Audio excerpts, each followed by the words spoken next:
جو برے لوگ ہیں ان کی خصلتیں بیان ہو رہی ہیں.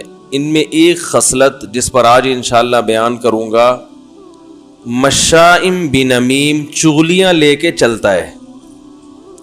ماشی عربی میں کہتے ہیں چلنے والے کو، مشا چلتا رہتا، کام ہی یہی ہو. تو چغل خور جو ہے، پہلے میں بتاؤں چغلی کہتے کس کو ہیں. ایک ہوتی ہے غیبت، ایک ہوتی ہے چغلی. غیبت کا مطلب ہے کسی کی کوئی بھی برائی اس کی غیر موجودگی میں. جو گناہ اللہ نے چھپایا ہوا تھا، کسی کے گناہ پہ اللہ نے پردہ ڈالا تھا، آپ نے اس کا راز فاش کر دیا، اس کو بھی غیبت کہتے ہیں. اور بھی کسی کا کوئی بھی عیب اس کی غیر موجودگی میں بیان کرنا، یہ بھی غیبت کہلاتا ہے. مثلا کوئی چھوٹے قد کا ہے، آپ نے کہا ٹھگنا سا تو ہے، اس کے سامنے کہیں گے کہ تونا ہے. اگر یہ بات اس کے سامنے کہیں گے تو یہ کیا کہلائے گا؟ تانا. یہ بھی اہل جہنم کی صفات ہیں. کوئی ہکلاتا ہے، اس کا مذاق اڑا رہے ہیں اس کے سامنے، یہ بھی تانا ہے. اس کی غیر موجودگی میں اس کی برائی بیان، جو عیب ہوتے ہیں نا جسمانی، موٹا ہے کوئی بہت زیادہ، اس کی غیر موجودگی میں اس کی برائی بیان کرنا، بھائی وہ تو اتنا موٹا ہے، اس کو دیکھو، حالت دیکھو اس کی، تو برائی کر دی نا آپ نے. شکل اچھی نہیں ہے، بھائی وہ تو شکل دیکھو، اندھیرے میں تو نظر ہی نہیں آتا، اتنا کالا ہے بھائی.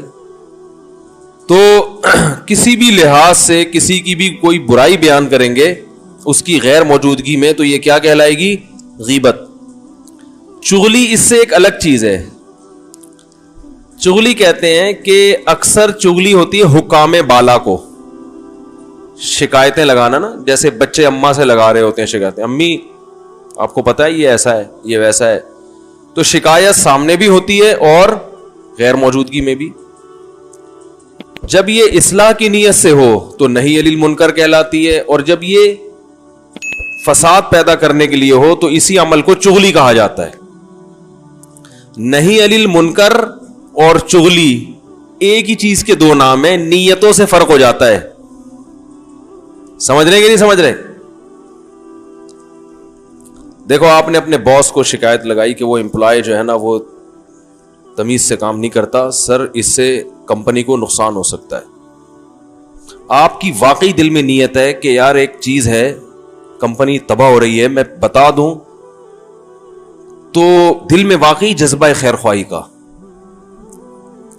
بڑے بھائی نے چھوٹے بھائی کی ابا کو شکایت لگائی کہ ابا یہ کنٹرول سے باہر ہے، اس کو میں نے 2-3 دفعہ پائپ میں بیٹھا ہوا دیکھا ہے، اس کو چرسی بیٹھے ہوتے ہیں نا پائپ میں. اور بھائی کے دل کے اندر یہ جذبہ ہے کہ کسی طرح میرا چھوٹا بھائی اس برائی سے بچ جائے. میں سمجھاؤں گا نہیں مانے گا، ابا کو بتا دو، کاش یہ چھوڑ دے اس برائی کو. ٹھیک ہے نا؟ تو یہ کام کیا کہلائے گا؟ نہی علی المنکر، برائی سے روکنے کی فکر.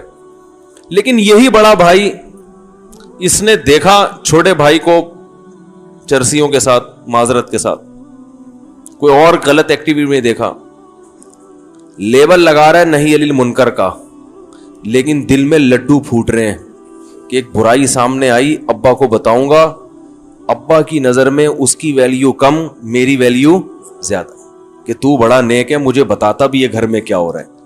یا باس کو بتاؤں گا کہ فلاں جو ملازم ہے وہ تو ٹائم پہ نہیں آتا، سر آپ کو معلوم ہے وہ ٹائم پہ نہیں آتا، حاضری میں پوری حاضری لگاتا ہے، اور سر میں آپ سے اصل میں ایکچولی میں چاہتا ہوں کہ کمپنی کو نقصان نہ ہو. میں یہ سب چیزیں آپ کو اس لیے بتا رہا ہوں کہ تاکہ ذرا ہم آئے ہیں، ہم نے ایک ایگریمنٹ کیا، اچھا کمپنی کو فائدہ ہوگا، ہمیں فائدہ ہوگا، سر آپ کو خوش دیکھیں، آپ خوش ہوں گے تو ہم خوش ہوں گے.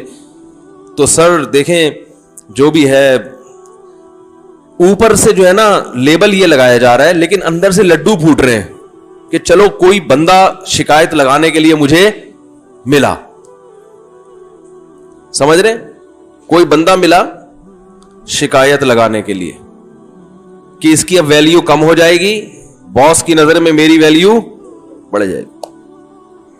تو یہ اندر سے پتا چلے گا کہ لڈو پھوٹ رہے ہیں شکایت لگاتے ہوئے، مزہ آ رہا ہے. تو یہ نہی عن المنکر نہیں ہے, یہ چغل خور ہے. اس کو کیا کہتے ہیں؟ چغلی. تو مارکیٹ میں چل کیا رہا ہے بھائی؟ نہی عن المنکر تو ہے ہی نہیں. جو چیز چل رہی ہے نا, جب ہم کسی کی شکایت لگاتے ہیں, دل میں خوشی ہو رہی ہے کہ اس کی ویلیو گر رہی ہے, سمجھ لو آپ کی نیت اچھی نہیں ہے, آپ معاشرے میں اصلاح نہیں چاہتے.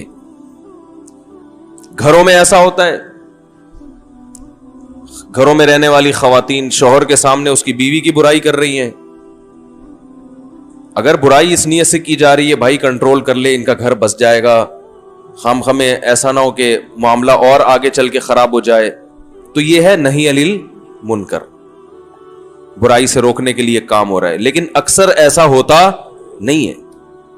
چسکے لے لے کے جب شکایتیں لگائی جائیں گی تو سمجھ لو کہ یہ شکایتیں چغلی میں آتی ہیں, نہی عن المنکر میں نہیں آتی. نہی عن المنکر میں انسان میں اصلاح کا جذبہ ہوتا ہے, لہذا وہ ایسی صورت اختیار کرے گا, سب سے پہلے وہ یہ کام کرے گا کہ اگر شکایت کے بغیر اصلاح ہو جائے تو یہ کام زیادہ اچھا ہے.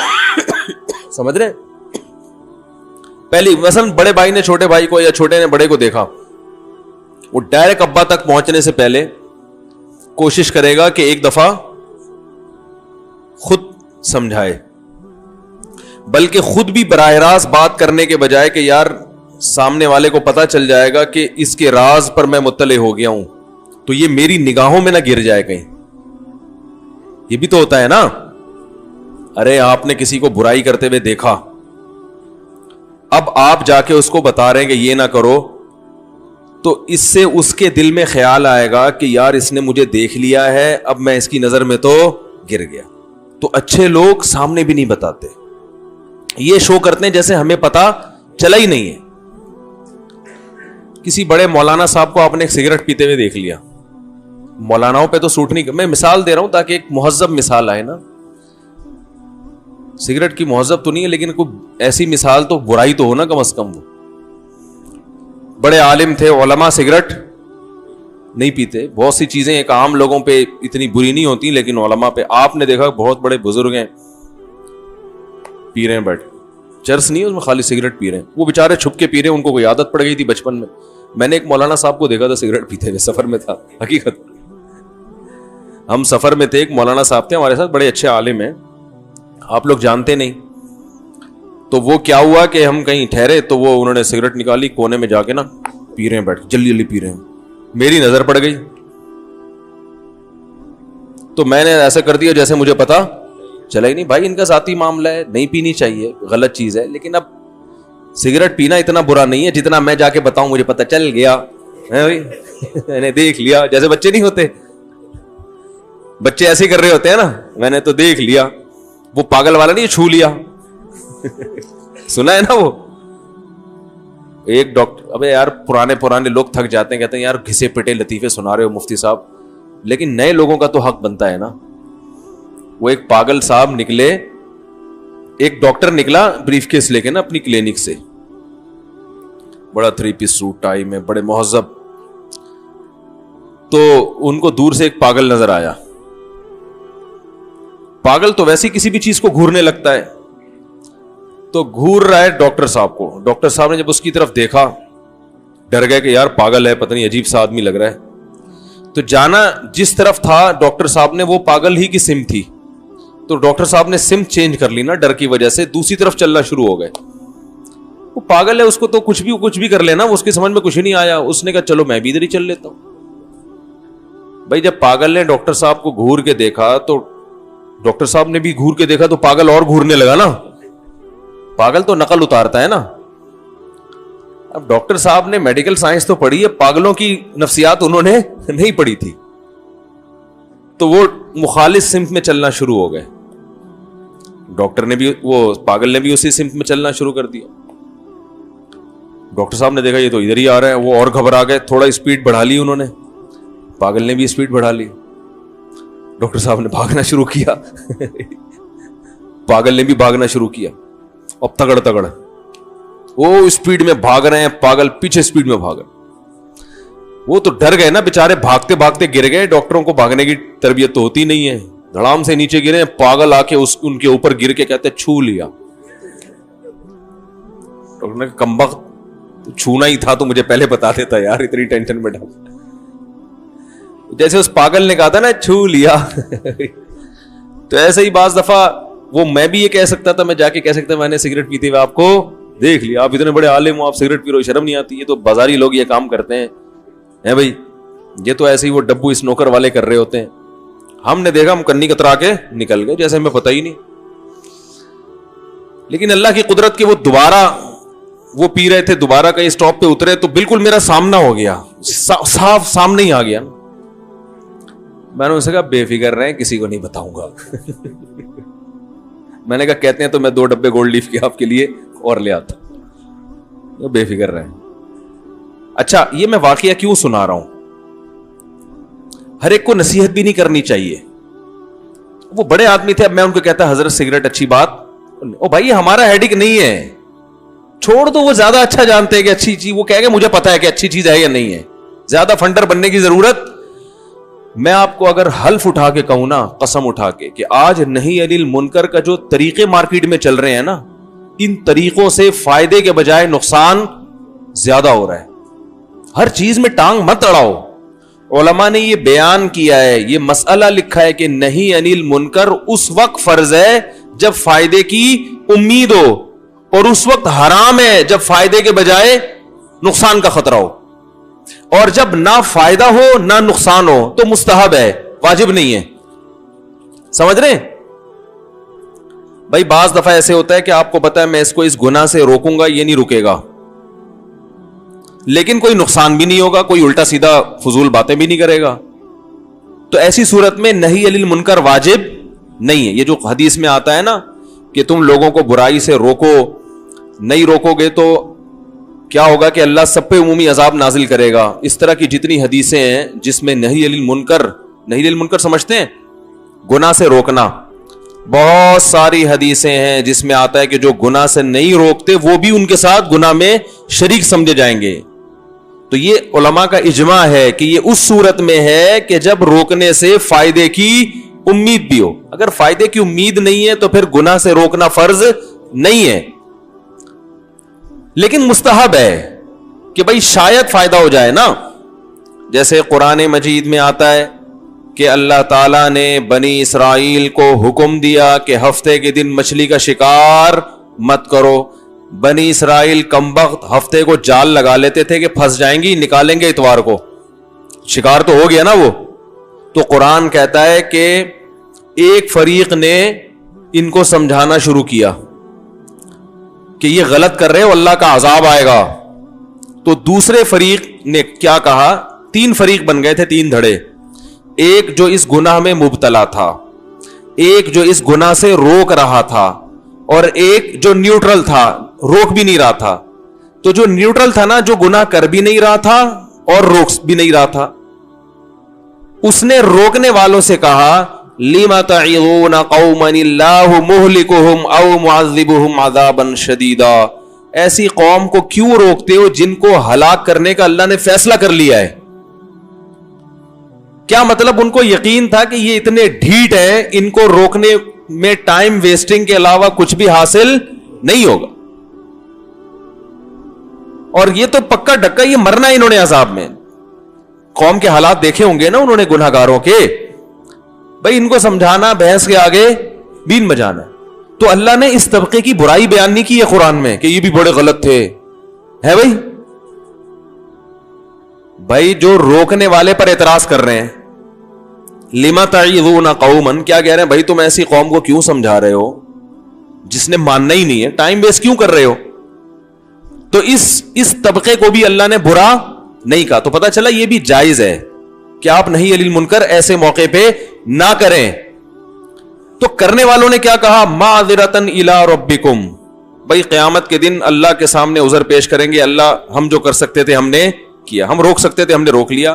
وَلَعَلَّهُمْ يَرْجِعُونَ, اور ٹھیک ہے کہ ان سے ماننے کی امید نہیں ہے, لیکن شاید ان میں سے کوئی رک جائے.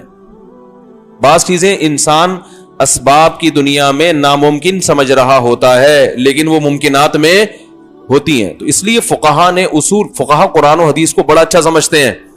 آج تو بزرگوں سے فقہا سے اعتماد ختم کیا جا رہا ہے نا, کسی سے نہیں سمجھو, ہم سے سمجھو. تو ہم ہی پہلے فنٹر دنیا میں پیدا ہوئے ہیں جن سے آپ قرآن سمجھو گے. ہم کہتے ہیں بہت لوگوں نے سمجھا ہوا ہے, ان سے سمجھو. ہاں اس میں کچھ غلط لوگ بھی آئے ہیں, تو سارے غلط تھوڑی ہیں, صحیح لوگ زیادہ ہیں الحمدللہ. اسلامی تاریخ میں اتنی بدگمانی کہ سب کو غلط سمجھنا شروع کر دو. یہ سارے مفسرین ٹھیک ہیں, سارے محدثین, سارے فقہا, یہ سب صحیح ہیں اور اب تک صحیح آ رہے ہیں. گڑبڑیں بھی ہوئی ہیں لیکن اچھے لوگ بھی ہول سیل کے حساب سے مارکیٹ میں. ایسا امیج بنایا جا رہا ہے نا, یوٹیوب پہ ایک فنٹر اٹھے گا, وہ یہ شو کرائے گا جب میں نے قرآن کو سمجھا, باقی سب کیا کر رہے تھے. اور کہتے ہیں جب ان سے کہا جائے یار یہ تو کسی کا بھی عقیدہ نہیں ہے, کہتے ہیں میں قرآن کو ڈائریکٹ سمجھتا ہوں, میں شخصیات کو درمیان میں نہیں لاتا. تو لوگ بھی تو آپ سے سمجھ رہے ہیں نا, ٹھیک ہے نا. لوگ آپ کی شخصیت کو درمیان میں لائیں تو ٹھیک ہے, اور جب ہم باقی شخصیتوں کو لائیں تو وہ شخصیت پرستی ہے. تو کہتے ہیں ہم دلیل سے بات کر رہے ہیں اس لیے ہماری بات مانو تو شخصیت پرستی نہیں ہے. اس کا مطلب وہ جو پرانے فقہا تھے وہ سنٹیکس بک بورڈ کی کتابیں پڑھ کے انہوں نے فتوے دیے. ایسی ایک صاحب سے میری بات بحث ہو رہی تھی, وہ کہہ رہے ہیں کہ میں نے کہا امام حنیفہ کا یہ قول ہے, کہہ رہے میں قرآن و حدیث کو مانتا ہوں, امام حنیفہ کو نہیں مانتا. میں نے کہا اس کا مطلب امام حنیفہ تورات انجیل کو مانتے تھے, وہ قرآن و حدیث کو نہیں مانتے. تو یہ لیبل ہے مارکیٹ میں, یہ دم نہیں ہے, ان تلوں میں تیل نہیں ہے, سمجھ رہے ہیں, اس لیے زیادہ ان سے متاثر ہونے کی ضرورت نہیں ہے. تو خیر, تو اللہ, ہاں اس لیے اس آیت سے کیا استدلال کیا فقہا نے کہ بھائی نہی عن المنکر کی اگر امید ہی نہیں ہے, یعنی امید ہی نہیں ہے ماننے کی, تو پھر چپ رہنا جائز ہے. بہتر اس وقت ہے جب ماننے کے بجائے الٹا اور فساد کی. جیسے آپ نے کسی کو نماز کا کہہ دیا, آپ کو پتا ہے یہ اتنا غلط آدمی ہے, یہ علماء کو برا بھلا کہنا شروع کر دے گا, اس کو نماز کا بولو گے, جاؤ مانتا نہیں, تو بھائی چپ کرو. کیونکہ جب زبان سے علماء کو نماز کو برا بھلا کہے گا تو اور زیادہ پکا بے نمازی بنے گا. آپ کیوں اس کو ایسے عمل پہ مجبور کر رہے ہو؟ جیسے قرآن میں آتا ہے وَلَا تَسُبُّوا الَّذِينَ يَدْعُونَ مِن دُونِ اللَّهِ فَيَسُبُّوا اللَّهَ عَدْوًا بِغَيْرِ عِلْمٍ. بتوں کو برا بھلا کہنا یہ اسلام کا حکم ہے, اصل حکم یہی ہے. کیونکہ نہی عن المنکر, بتوں کی عبادت ایک منکر ہے نا, منکر کہتے ہیں برائی کو, منکر ہے نا. تو اس منکر کو ختم کرنے کا ایک طریقہ یہ بھی ہے کہ آپ بتائیں کہ یہ لچڑیں کچھ بھی نہیں کر سکتے. ارے ایسا ہی تو ان کے دل سے عظمت نکلے گی نا. آپ اگر یہ بتاؤ ہاں بھی بہت قابل تعظیم ہے یہ, تو وہ بت پرستی چھوڑیں گے؟ تو برائی کو روکنے کے لیے ضروری ہے کہ کوئی بتوں کی عبادت کرتا ہو, آپ اس کے سامنے بولیں کہ یہ بت کسی کام کے نہیں ہے, یہ ایسے ہی ہیں, یہ یوں ہیں, یہ یوں ہیں, برا بھلا کہو ان کو. لیکن قرآن نے کہا ایسے موقع پہ برا بھلا کہنا کہ آپ کو یہ خطرہ ہے کہ یہ آپ کے اللہ کو برا بھلا نہ کہنا شروع کر دے, ایسے موقع پہ بتوں کو برا بھلا کہنے کی اجازت نہیں, کیونکہ فائدے کے بجائے نقصان ہو رہا ہے. حدیث میں آتا ہے کہ بدترین جرم وہ ہے کہ انسان اپنے ماں باپ کو برا بھلا گالیاں دے. صحابہ نے کہا یا رسول اللہ اپنے والدین کو کون کہتا ہے؟ آپ نے فرمایا دوسرے کے والدین کو جو کہتا ہے اس کے نتیجے میں وہ آپ کے والدین کو برا کہے. تو یہ بھی ایسا ہی ہے جیسے آپ خود اپنے والدین کو برا بھلا کہہ رہے ہو. تبھی کہتے ہیں نا عزت دو تاکہ تمہاری عزت, ابے بول لو نا کیا ہو گیا, عزت دو تاکہ تمہاری عزت ہو. تو عزت کروانے کے لیے عزت دینی بھی پڑتی ہے سامنے والے کو. تو اصول یہ ہے کہ برائی, اچھا میں وہ سگریٹ کا قصہ سنا رہا تھا, اب آپ بتاؤ میں ان کو جا کے کہتا, وہ مجھ سے عمر میں بڑے, مرتبے میں بڑے, بھائی بس دیکھ لیا تو دیکھ لیا, میں نے تسلی دے دی, آپ بے فکر رہیں, میں کسی کو نہیں بتاؤں گا. اب آپ کہہ سکتے ہیں آپ نے روکا کیوں نہیں, آپ اتنے بڑے عالم ہیں, مجھے یوں کہنا چاہیے تھا, آپ اتنے بڑے عالم ہیں, آپ سگریٹ پیتے, بہت افسوس, بہت افسوس. اس کے دل میں آئے گا بے بھائی تو کیا میرا باپ ہے؟ اور دوسرا یہ سب کو پتا ہے کہ بری چیز ہے, یا تو پتا نہ ہو, مسئلہ معلوم نہ ہو, میں بتاؤں دیکھو کتابوں میں لکھا ہوا بری چیز ہے, ہمیں پتا ہے, ان کو پتا بھی ہے. اب یہاں اگر میں ان کو ٹوکوں گا تو سوائے اس میرا جو امیج جائے گا, کہ یہ امیج کیا جائے گا, میرا امیج جو بنے گا کہ فنڈر گیری کے علاوہ کچھ بھی نہیں ہے. اور یہی ہو رہا ہے دفتروں میں, گھروں میں بھی یہی ہو رہا ہے, دفتروں میں بھی یہی ہو رہا ہے. بے موقع سمجھانا شروع کر دیں گے, ہے بھائی علماء کو سمجھانا شروع کر دیں گے. کسی حکیم کے پاس آپ بیٹھو, اس کو سمجھانا شروع کرو کہ یہ چورن پیٹ کے لیے بہت اچھا ہے, اس کو غصہ آئے گا, ابے بھائی تو فنڈر بن رہا ہے ہمارے سامنے. میں جب ڈاکٹر آتے ہیں نا بیٹھتے ہیں تو زیادہ میڈیکل سائنس کی جو مجھے نالج ہے میں نہیں ان کو بتاتا, اول تو اس لیے بھی کہ ان کے ظاہر ہے ہم سے زیادہ نالج ہے, لیکن کہیں کسی ڈاکٹر سے کوئی الگ تحقیق سن لی, بھائی جو جس فیلڈ کا ماہر ہے نا اس کے سامنے آپ گھننے بن کے بیٹھے رہو, ہمیں نہیں پتا. اگلا انسلٹ محسوس کرتا ہے, سمجھ رہے کہ نہیں سمجھ رہے, اگلا اپنی بے عزتی محسوس کرتا ہے. یہ انسانی فطرت ہے, یہ انسانی فطرت ہے کہ جو جس فیلڈ کا ماہر ہے آپ اس کے سامنے اگر اسی چیز کی باتیں کرو گے, یہ نیچر ہے کہ وہ یہ محسوس کرتا ہے کہ میری توہین ہو رہی ہے. تو اگر ریسرچ ہے تو وہ ریسرچ کسی اور طریقے سے پارسل کی جائے. جیسے ڈاکٹر ہے, کوئی کسی فیلڈ کا ماہر ہے, اس نے آپ کے سامنے کوئی ریسرچ پیش کی, آپ کو پتا ہے دوسرے ڈاکٹر اس کے خلاف ہیں, تو اس کا طریقہ یہ کہ آپ بولو ماشاءاللہ بڑی زبردست ریسرچ ہے, لیکن دوسرے ڈاکٹروں کی ڈاکٹر کی کندھے پہ رکھ کے بندوق چلاؤ ہے بھائی, وہ یہ ہے تو آپ زیادہ بہتر سمجھتے ہوں گے. ظاہر ہے ڈاکٹروں کی باتیں ڈاکٹر ہی سمجھتے ہیں, تو آپ زیادہ وہ خود ہی تحقیق کر لیں گے. پھر یہ نہیں بولو کہ آپ مجھے جواب دو, غلطی سے رجوع کرو, بھائی وہ خود ہی پھر بتا دے گا کہ یار ہاں مجھ سے مسٹیک ہو. یہ ان پہ چھوڑ دو کہ آپ نے رجوع کرنا ہے نہیں کرنا, یہ آپ کی ہیڈیک ہے, ہم نے تو پارسل کر دیا ہے. تو یہ تمیز, بس میں کہتا ہوں مارکیٹ میں جو چیز سب سے زیادہ شارٹ چل رہی ہے وہ کیا ہے؟ تمیز. کس وقت کس سے کیا بات کرنی ہے, کیا لب و لہجہ اختیار کرنا ہے, یہ چیز مارکیٹ میں نہ دینداروں میں ہے اور نہ دنیا داروں میں. جو چیز آپ کے پاس ہے اٹھا کے پھینک دو بس سامنے, اور اکثر تو غلط چیزیں ہوتی ہیں, خود اپنی نالج ہی صحیح نہیں ہوتی. کمنٹس دیکھ لو, لوگوں کے تبصرے دیکھ لو یوٹیوب پہ, اٹھا کے پھینک رہے ہوتے ہیں. تو بہت اچھی طرح سمجھیں کہ ہر برائی پہ آپ نے ٹوکنا نہیں ہے, چپ رہنا بھی سیکھیں. بہت ساری چیزوں پہ چپ رہو. ابا کو مت سمجھاؤ کہ اماں کے ساتھ کیسا سلوک کرنا ہے, نہ اماں کو ابا کے حقوق سمجھانا شروع کر دو بیٹھ کے. بھائی ادھر بیٹھ جائیں آپ آرام سے, آپ بہت زیادہ ڈسٹرب کرتے ہیں بیان میں. جمعے میں بھی ہلنا نہیں ہے آپ نے, ٹھیک ہے نا, ویسے بھی آپ ٹنڈ کرائے کے آگے آئے ہوئے, بچپن سے ٹنڈ ہے, لیکن اب میرے سامنے کوئی ٹنڈ والا بیٹھتا ہے تو میرا پودے اگانے کا دل کرتا ہے اس میں. ہلتے رہتے ہیں آپ جمعے میں بھی اور اس دن بھی بیان میں. اچھا چلو ٹھیک ہے. تو کافی ہفتے, کئی ہفتوں سے نا ہل رہے, میں آرام سے, میں نے کہا دیکھو صحیح ہے. اچھا تو پھر آپ ٹیک لگا کے بیٹھے نا پیچھے, ٹھیک ہے. سب ڈسٹرب ہوتے ہیں, ناراض نہیں ہونا, ناراض تو نہیں ہے, بڑی مہربانی آپ کی, اللہ محبت قبول فرمائے. آپ نا وہاں ان کی بیچاروں کی کمر میں بھی مسئلہ ہے, آپ وہاں ٹیک لگا کے بیٹھے ہیں. ہاں پڑھ سکتے ہیں, نہیں کوئی منع نہیں, ناراض تو نہیں ہے, بڑی مہربانی. آپ کہہ رہے تھپڑ ماریں گے تو برداشت کروں گا. نہیں اس پہ تو تھپڑ نہیں, اس پہ تو پیار کرنے کا دل چاہ رہا ہے. اس پہ آپ سرسوں کا تیل لگا کے آئیں, ہجامہ ہوا ہے ماشاءاللہ ماشاءاللہ. اب وہاں آپ ٹیک لگا کے بیٹھ جاؤ, اب آپ ہلے تو میں سیدھا پولیس کو فون کروں گا, ٹھیک ہے. اس دن جمعے کے بیان میں بھی نا تو نہیں عن المنکر, برائی سے روکنا. کیا بات چل رہی تھی یار, ذرا دماغ. ہاں ابا کو اماں کے حقوق سمجھا رہے ہو, اماں کو ابا کے حقوق سمجھا رہے ہو, بیٹھے گے تو سمجھاؤ, لیکن بہت دیکھ کے, بہت سوچ سمجھ کے یار, کس طریقے سے. اور غصے میں کبھی کسی کو نصیحت نہیں کرو. سامنے والے کو غصہ آیا ہوا ہے نا, پھر نہیں سمجھاؤ. نصیحت ہمیشہ جب اثر کرتی ہے جب سامنے والا بھی ریلیکس اور آپ بھی ریلیکس, آرام سے تمیز سے بیٹھو. بھائی چائے لے کر آؤ, پھر آپ ذرا بات شروع کرو, بسم اللہ خیریت, یہ وہ اس طرح کر کے نا یہ شوق ثابت کرو کہ میں آپ کا خیر خواہ ہوں, میں آپ کا بھلا چاہتا ہوں. اور واقعی چاہو بھی, بلا وجہ لیبل بھلائی کا نہ مت لگاؤ. وہی میں نے بتایا, نیت اگلے دل میں جو کچھ ہوتا ہے نا وہ سامنے والا اللہ اس کے دل میں ڈال دیتے ہیں کہ یہ تمہاری بھلائی چاہتا ہے, یہ تمہیں ذلیل کرنے کے لیے, رسوا کرنے کے لیے اس نے بٹھایا ہے.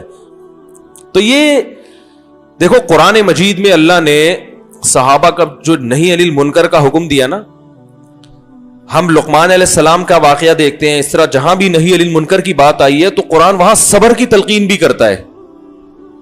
اس سے پتہ چلتا ہے کہ برائی سے روکنے والے کو زیادہ صبر کرنا پڑتا ہے، کیونکہ جب آپ برائی سے روکتے ہیں آگے ری ایکشن لوگوں کا اچھا نہیں ہوتا، الٹا ری ایکشن ہوگا، آپ کا دل چاہے گا رکھ کے تھپڑ لگائے اس کے اس سے وہ فائدہ کی بجائے کیا ہو جائے گا، الٹا نقصان ہو جائے گا.